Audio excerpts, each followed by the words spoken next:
Hello, this is 5 Minute Art History, and today we'll be talking about why you should take AP Art History. So, for starters, what actually is AP Art History?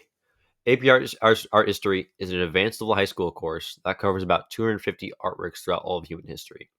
And as you can guess, 250 artworks to memorize and all the information surrounding it is a lot of content.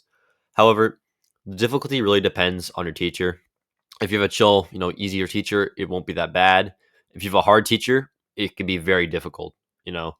Another common question is, does it depend on how good you are at art? What the AP board designed the test for is the answer is no. However, it depends on your teacher. Obviously, some teachers might, say do some art based work. However, unless they're a jerk, I highly doubt they would judge it off how good of an artist you are, because it's based on the history of art, not actually you making art. And as for the structure of the AP Art History exam, um, as you can look above, of the first, basically the first five are super content heavy.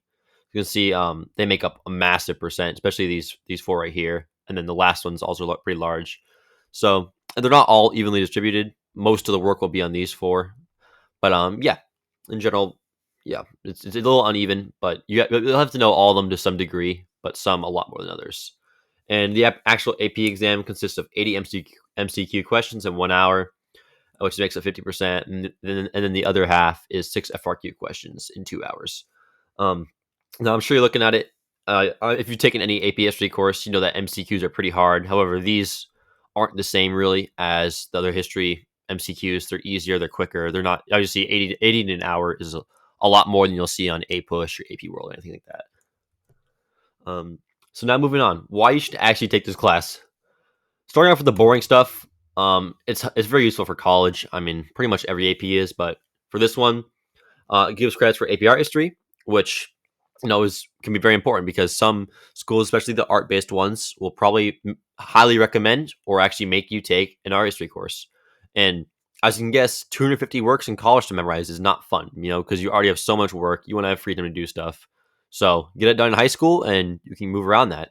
And the second is, if you actually develop an interest in the subject, it can actually be really useful on college applications.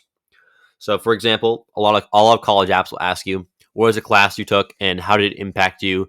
What did you use that? Like, if you developed a passion, how would you apply that? And a really easy one is art history, because you can say, I went to museums, I took these courses outside of it, I did all this research. So it can be very useful that way. But moving on to the more personalized stuff, for starters, it can enable you to actually develop an interest in art. When I took this as a sophomore 2 years ago, I had no interest in art. I just took it because it was an AP. I wanted a high GPA. But as I actually took it, I realized I love art. So I go to museums, I go to courses outside of it, and yeah, it's a big aspect of my life now. And the second is it's actually a very unique AP class. For example, you may see stuff that you'd expect from this class, like a sculpture, something pretty standard. However, you also see some stuff that is just really out there, such as the fountain. This is an artwork that pretty much the artist just decided he wanted to question what is art. So he grabbed a urinal, wrote his name on it, and turned it into a museum. And your teacher actually has to teach you about this, which I think is really funny because you will not see a grown human talk about something just so ridiculous. But in APRs, you can. I'm not saying that all of them are like that. It's just some are. Moving on. Another common question is, how hard actually is this class? Like I said before, it's really dependent on your teacher. Some will make it easy, some will make it hard.